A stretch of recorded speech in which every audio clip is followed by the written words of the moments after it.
At a recent protest, Ivorian farmers complained about an ongoing cocoa embargo by major foreign export companies. One of the protesters said Ivorians need cocoa money to survive.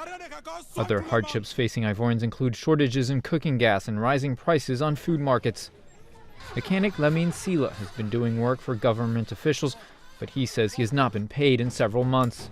If you work for the government, all the money has been trapped. You can no longer get paid. Many banks are now shut down, while companies are laying off employees as outside economic sanctions against disputed incumbent President Laurent Gbagbo stiffen. Mr. Gbagbo has refused to cede power following controversial elections last year, despite repeated mediation attempts.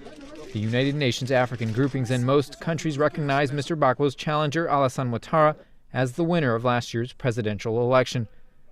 Cocoa is the area where sanctions have been most felt, both inside and outside Ivory Coast. After independence from France in 1960, the country's economic success story was mostly built on the lucrative bean which is used to make chocolate. But many cocoa laborers originally came from neighboring countries, and their descendants increasingly felt marginalized.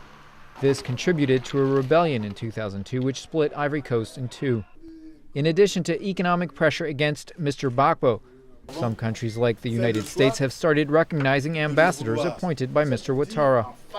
Daouda Diabaté, the new ambassador in Washington, was recently welcomed by Ivorian immigrants.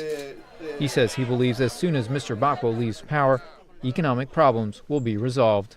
Côte d'Ivoire used to be qualified as an economic miracle in Africa. This is the kind of thing that we know that we once again achieve.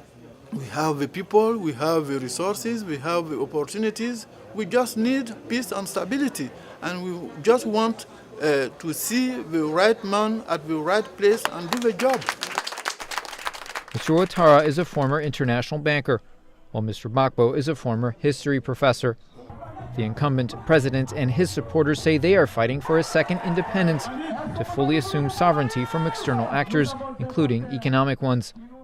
But their opponents say they are sacrificing the livelihood of all Ivorians and refusing to accept they lost the elections. Nico Columbans, VOA News, Washington.